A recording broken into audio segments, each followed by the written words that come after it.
Hello everyone, welcome back to Siddhant scholars academy. Myself Nandita Jain. इस video lecture में हम continue करेंगे अपनी नेट जेआरएफ के रिसर्च एप्टीट्यूड को। और आज का टॉपिक है प्रत्यक्षवाद और उत्तर प्रत्यक्षवाद, means positivism and post positivism. तो हम छोटी छोटी वीडियोस में हम छोटे छोटे टॉपिक को कवर करेंगे, जिससे कि हमारे उस टॉपिक से रिलेटेड जितने भी क्वेश्चन हैं क्लियर हो जाए। तो चलिए पढ़ते हैं कि प्रत्यक्षवाद और उत्तर प्रत्यक्षवाद में शोध के उपागम क्या होते हैं, रिसर्च अप्रोच क्या होती है पॉजिटिज्म और पोस्ट पॉजिटिज्म में। तो समाजशास्त्र के जो भी शोधकर्ता हैं, जो भी रिसर्चर्स हैं, अनुसंधान करता हैं, उनके मध्य शोध के दो उपागम को माना गया है। कौन कौन से? एक प्रत्यक्षवाद और एक उत्तर प्रत्यक्षवाद। अब पहले हम प्रत्यक्षवाद को पढ़ते हैं। प्रत्यक्षवाद क्या होता है? प्रत्यक्षवाद की वैज्ञानिक व्याख्या सबसे पहले एक फ्रांसीसी विचारक थे, ऑगस्ट काम्टे। ठीक है, बहुत इंपॉर्टेंट क्वेश्चन इसमें से बनता है कि प्रत्यक्षवाद की व्याख्या सबसे पहले किसने की थी? फ्रांसीसी एक थिंकर थे, फ्रांसीसी विचारक थे, ऑगस्ट काम्टे, उन्होंने की थी। इसलिए ऑगस्ट काम्टे को प्रत्यक्षवाद का जनक कहा जाता है, फादर ऑफ पॉजिटिज्म कहा जाता है। काम्टे ने प्रत्यक्षवाद की व्याख्या अपनी दो रचनाओं में, अपनी दो बुक्स में की हैं। पहली है कोर्स ऑफ पॉजिटिव फिलोसफी, जो 1842 में पब्लिश हुई थी, और एक है the system of positive polity, जो 1851 में पब्लिश हुई थी। प्रत्यक्षवाद काम्टे की अध्ययन पद्धति है जो विज्ञान पर आधारित है। ठीक है, तो प्रत्यक्षवाद के बारे में ही काम्टे ने बताया है। उन्होंने क्या कहा है, क्योंकि ये उनकी अध्ययन पद्धति है, इसके हिसाब से ही उन्होंने रिसर्च किया है। और किस पर आधारित है? मोस्ट इम्पॉर्टेंट बात देखो ध्यान से, विज्ञान पर आधारित है, यानी कि साइंस पर आधारित है ये। काम्टे के अनुसार संपूर्ण ब्रह्मांड अपरिवर्तनीय प्राकृतिक नियमों द्वारा व्यवस्थित और निर्देशित होता है। कि जो भी पूरा ब्रह्मांड है उसमें कुछ ऐसे नियम हैं जो अपरिवर्तनीय रहते हैं, ऐसे प्राकृतिक नियम हैं जो बदलते नहीं हैं, उनके द्वारा ही ये व्यवस्थित और निर्देशित होता है। क्या होता है? व्यवस्थित और निर्देशित संपूर्ण ब्रह्मांड। ठीक है, तो काम्टे ने क्या कहा है कि जो पूरा का पूरा ब्रह्मांड है ना, पूरी की पूरी सृष्टि है, वो अपरिवर्तनीय प्राकृतिक नियमों द्वारा ही व्यवस्थित और निर्देशित होता है। अतः इसे केवल विज्ञान की विधियों द्वारा ही समझा जा सकता है। इसको सिर्फ हम साइंस के थ्रू ही समझ सकते हैं, ना कि धार्मिक और तात्विक आधार पर। ठीक है, तो लॉजिकली या रिलीजियस के आधार पर हम इसको नहीं समझ सकते। हम इसे समझ सकते हैं केवल विज्ञान के आधार पर। इस प्रकार निरीक्षण, यानी कि किसी का इंस्पेक्शन करना, परीक्षण, प्रयोग या वर्गीकरण, तो जो भी हम एक्सपेरिमेंट करते हैं, क्लासिफिकेशंस करते हैं, ये सब किस पर होना चाहिए? वैज्ञानिक विधियों द्वारा ही समझा और ज्ञान प्राप्त करना ही क्या कहलाता है? प्रत्यक्षवाद कहलाता है। तो हमने क्या देखा इसमें? हमने कहा कि ऑगस्ट काम्टे क्या कहते थे कि पूरी की पूरी सृष्टि परिवर्तनीय प्राकृतिक नियमों पर व्यवस्थित होती है। इसे केवल विज्ञान के द्वारा ही समझा जा सकता है, धार्मिक और तात्विक आधार पर हम इसे नहीं समझ सकते। इसमें हम जो भी निरीक्षण करते हैं, परीक्षण करते हैं, प्रयोग या वर्गीकरण करते हैं, वो केवल वैज्ञानिक विधियों पर ही होगा, और उससे ही वैज्ञानिक विधियों द्वारा ही सबको समझना, ज्ञान प्राप्त करना ही प्रत्यक्षवाद कहलाता है। ठीक है, तो बहुत इंपॉर्टेंट क्वेश्चन बनता है इसमें से, कॉम्पिटिटिव एग्जाम हो या फिर यूजीसी नेट जेआरएफ का पेपर हो, तो बहुत ध्यान से सुनिएगा। अब अगर हम बात करते हैं काम्टे के प्रत्यक्षवादी दृष्टिकोण के स्टेप्स क्या हैं, कौन कौन से उसके चरण हैं, तो सबसे पहले तो हम क्या करते हैं? अध्ययन विषय को चुनते हैं जिस पर हमें स्टडी करनी होती है, उस सब्जेक्ट को हम सेलेक्ट करते हैं। दूसरा अवलोकन या निरीक्षण, ये तो ऑब्जर्व करके या फिर निरीक्षण यानी कि इंस्पेक्शन के द्वारा उस विषय से संबंधित प्रत्यक्ष होने वाले तथ्यों को एकत्रित करते हैं। जो भी हमारे पास डाटाज होते हैं, जो भी हमारे पास आंकड़े होते हैं, उन सबको हमने एकत्रित करना होता है, लेकिन किसके आधार पर? प्रत्यक्ष के आधार पर। जो हमें दिखाई दे रहा है वैज्ञानिक आधार पर निर्धारित होता है, उन तथ्यों को हम एकत्रित करते हैं। जब तथ्य एकत्रित हो जाते हैं तो उसके बाद उन तथ्यों का विश्लेषण यानी कि एनालाइज करना होता है, और सामान्य विशेषताओं के आधार पर इसका वर्गीकरण किया जाता है कि जो उसकी जनरल कैरेक्टरिस्टिक्स होती है ना, उसके आधार पर ही उसको क्लासीफाई किया जाता है। ठीक है, और उसके बाद ही हम कोई निष्कर्ष निकालते हैं, कंक्लूजन निकालते हैं। तो इसमें 4 स्टेप्स हुए। सबसे पहले जिस पर स्टडी करनी है उस सब्जेक्ट को चुन लो, उसके बाद उसे ऑब्जर्व करो, इंस्पेक्शन करो उसका, और जो भी संबंधित प्रत्यक्ष होने वाले तथ्य हैं उनको एकत्रित करो, यानी कि डाटास को कलेक्ट करो। उसके बाद उन डाटास का एनालाइज करो। उन डाटास को एनालाइज करने के बाद जो जनरल कैरेक्टरिस्टिक्स हैं उनके आधार पर उसको क्लासीफाई कर दो, अलग अलग तरीके से उसे रख दो। ठीक है, जो भी सामान्य विशेषता है उनके आधार पर, और उसके बाद निष्कर्ष निकालो। तो ये 4 स्टेप्स हैं प्रत्यक्षवाद के, और किसके द्वारा दिया गया है? ये दिया गया है काम्टे के अनुसार, ये उनके विचार थे। प्रत्यक्षवाद में क्या विशेषताएं हैं या क्या मान्यताएं मानकर चलते हैं?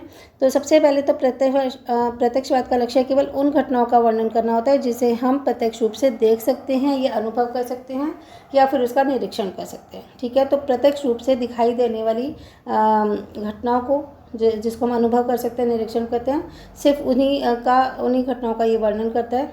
ठीक है, सुनी सुनाई बातों का या कल्पना पर कोई इसका कल्पना को हम आधार बनाकर उस पर निरीक्षण नहीं कर सकते। इसी तरह हम कह सकते हैं कि इसके अंतर्गत किसी भी स्तर का काल्पनिक चिंतन का सहारा नहीं लिया जाता। जो प्रत्यक्ष रूप से है, जो डायरेक्टली हम देख सुन पा रहे हैं, समझ पा रहे हैं, उन्हीं का अध्ययन किया जाता है। सेकेंड है प्रत्यक्षवाद, क्योंकि एक वैज्ञानिक दृष्टिकोण है, तो जिसका लक्ष्य क्या है, क्या उद्देश्य है, क्या गोल है इसका? सत्य को उजागर करना। ठीक है, और मोस्ट इम्पॉर्टेंट किस पर बल देता है? ये मात्रात्मक विधि पर बल देता है, क्वांटिटेटिव मेथड पर देता है, क्वालिटी का इसमें कोई रोल नहीं होता। थर्ड है प्राकृतिक घटनाओं की तरह सामाजिक घटनाएं भी कुछ नियमों के आधार पर ही घटती हैं। तो जैसे हमने कहा था ना ऊपर कि अपरिवर्तनीय प्राकृतिक घटनाएं, तो इसी तरह सामाजिक घटनाएं भी कुछ नियमों के आधार पर ही घटित होती हैं। तो इन नियमों को भी वैज्ञानिक पद्धति द्वारा खोजा या समझा जा सकता है। नेक्स्ट है प्रत्यक्षवाद वैज्ञानिक दृष्टिकोण के साथ साथ वैज्ञानिक कार्य प्रणाली से भी संबंधित होता है। तो दृष्टिकोण यानी कि हमारा नज़रिया तो होता ही है वैज्ञानिक, इसमें साइंटिफिक नज़रिया होता है, साइंटिफिक दृष्टिकोण होता है। तो इसी तरह उसकी जो कार्य प्रणाली है, काम करने का प्रोसेस है, वो भी साइंटिफिक ही होना चाहिए। तो इसमें प्रत्यक्षवाद में साइंटिफिक को महत्व दिया गया है, विज्ञान को महत्व दिया गया है और वैज्ञानिक दृष्टिकोण को ही महत्व दिया गया है। नेक्स्ट है प्रत्यक्षवाद अपने धार्मिक और दार्शनिक विचारों को दूर रखता है अपने से। ठीक है, तो उसे विज्ञान को ही मानकर चलता है, धार्मिक और दार्शनिक विचारों को ये दूर रखता है। प्रत्यक्षवाद एक उपयोगितावादी विज्ञान है और उस रूप में विश्वास करता है कि प्रत्यक्षवाद के माध्यम से प्राप्त ज्ञान को सामाजिक पुनर्निर्माण के साधन के रूप में उपयोग किया जा सकता है। ठीक है, तो विज्ञान में भी अगर पूछा जाए कि कौन सा विज्ञान है, तो उपयोगितावादी विज्ञान है और उसका विश्वास है कि प्रत्यक्षवाद के माध्यम से जो भी हमें ज्ञान होता है उसे हम सामाजिक पुनर्निर्माण के साधन के रूप में इस्तेमाल कर सकते हैं। ठीक है, तो आई होप आपको इतना प्रत्यक्षवाद क्लियर हो गया होगा। अब हम पढ़ते हैं उत्तर प्रत्यक्षवाद क्या होता है। उत्तर प्रत्यक्षवाद यह तर्क देता है कि तार्किक तर्क के साथ अनुभविक टिप्पणियों को जोड़कर एक घटना के बारे में उचित अनुमान लगाया जा सकता है। जो भी लॉजिकल बातें हैं, तार्किक तर्क हैं, उनके साथ हम अनुभव करते हैं ना, उन टिप्पणियों को भी जोड़ा जा सकता है और उस घटना के बारे में अच्छी तरीके से अनुमान लगाया जा सकता है, लॉजिकली भी और एक्सपीरियंस के तौर पर जो भी हमें महसूस हुआ है, जो हमने समझा, उस घटना के बारे में उचित अनुमान हम लगा सकते हैं। उत्तर प्रत्यक्षवाद मानता है कि वैज्ञानिकों के सोचने और काम करने का तरीका दैनिक जीवन में हमारे सोचने और काम करने के तरीके से अलग नहीं है। ठीक है, क्योंकि वैज्ञानिक भी जो होते हैं वो हम में से ही होते हैं। तो जिस तरह से वैज्ञानिक सोचते हैं, समझते हैं, वैसा ही हमारा दैनिक जीवन में सोचने और समझने का नज़रिया होता है। तो ये दोनों एक दूसरे से अलग नहीं हैं। वैज्ञानिक तर्क और सामान्य ज्ञान तर्क अनिवार्य रूप से एक ही प्रक्रिया है। तो वैज्ञानिक के सोचने समझने का तरीका और सामान्य लोगों के सोचने समझने का तरीका एक ही है। तो वैज्ञानिक तर्क और सामान्य ज्ञान तर्क अनिवार्य रूप से एक जैसे ही होते हैं, एक ही प्रक्रिया है, दोनों के बीच में कोई अंतर नहीं है। अंतर है तो केवल अंश का ही अंतर है। ठीक है, तो इसमें क्या कहा हमने, इसमें हम दैनिक और वैज्ञानिक दोनों ही तर्कों को ले सकते हैं। साथ ही हमने पढ़ा कि उत्तर प्रत्यक्षवाद के अनुसार सभी अवलोकन क्या होते हैं, अस्थिर होते हैं। ठीक है, तो उसमें प्रत्यक्षवाद में हमने पढ़ा था कि जो अपरिवर्तनीय प्राकृतिक नियम होते हैं, ठीक है, अपरिवर्तनीय है वो, यानी कि वो स्थिर हैं। लेकिन उत्तर प्रत्यक्षवाद के अनुसार हम कह सकते हैं कि जो भी हमारी ऑब्जर्वेशन है वो अस्थिर है। ठीक है, बिल्कुल फिक्स नहीं है, चेंज होती रहती है। इसमें त्रुटि है, कुछ एरर है, कुछ गलतियां हैं, कुछ त्रुटियां हैं। तो ये सभी सिद्धांत पुनः प्रयोज्य यूजेबल होते हैं, यानी कि अगर हम इनको एक बार इस्तेमाल कर लें तो दोबारा भी हम इसको इस्तेमाल कर सकते हैं। उत्तर प्रत्यक्षवाद का मानना है कि विज्ञान का लक्ष्य वास्तविकता के बारे में सही तरीके से लक्ष्य प्राप्त करना है।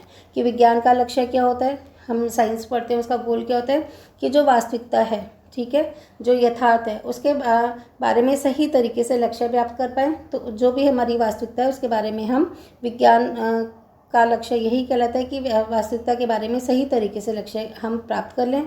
और हम लक्ष्य को प्राप्त कर सकें या नहीं ये और बात है, लेकिन हमारा जो मानना है ना उत्तर प्रत्यक्षवाद का, वो ये है कि विज्ञान का लक्ष्य वास्तविकता के बारे में सही तरीके से लक्ष्य ज्ञान प्राप्त करना होता है। उत्तर प्रत्यक्षवाद 3 विकासों पर बल देता है। पहली बात तो मात्रात्मक और गुणात्मक रणनीति का प्रयोग, ठीक है, कि इसमें क्वांटिटिव और क्वालिटिव दोनों ही स्ट्रैटेजीज काम आती हैं। सेकंड है प्रश्न शोध पर आधारित रणनीति की इच्छा, कि भी जो भी हमारे क्वेश्चंस होते हैं ना, प्रश्न जिस समस्या पर हम रिसर्च कर रहे हैं उस पर रणनीति होनी चाहिए, स्ट्रैटेजी होनी चाहिए, क्योंकि कोई भी काम करते हैं तो पूरी स्ट्रैटेजी के साथ ही करते हैं। और इसके पैटर्न का तरीका भी मात्रात्मक और गुणात्मक होता है, ठीक है, क्वांटिटिव वर्सेस क्वालिटिव होता है। तो 3 तरीके से हमने देखा कि 3 विकास कौन से, मात्रात्मक और गुणात्मक रणनीति का प्रयोग, दूसरा है प्रश्न शोध पर आधारित रणनीति की इच्छा, और तीसरा है इसका जो पैटर्न है वो भी मात्रात्मक गुणात्मक होता है, ठीक है। अब ये हमने पढ़ लिया। अब जो हमारा नेक्स्ट टॉपिक होगा, शोध के चरण या सोपान, मीन्स स्टेप्स ऑफ रिसर्च क्या होंगे, अनुसंधान के चरण क्या होंगे, उसको हम नेक्स्ट वीडियो में कवर करेंगे। तो छोटे छोटे टॉपिक में से जितने भी क्वेश्चन बनते चलते हैं उसको आप बाय हार्ट लर्न कर लीजिए, अपनी कॉपी में नोट डाउन कर लीजिए। इसलिए हम बड़ी वीडियोज़ नहीं बना रहे, कि बड़ी वीडियोज़ में ना कई बातें ऐसी होती हैं जो स्किप हो जाती हैं, माइंड से निकल जाती हैं। 5-5, 10-10, 15-15 मिनट की वीडियोस में जो भी आपके काम की चीज़ें हों, आपको लगता है कि हमारे पेपर के पॉइंट ऑफ व्यू से या नॉलेज के पॉइंट ऑफ व्यू से अच्छी हैं, आप उसे नोट डाउन करते चलिए।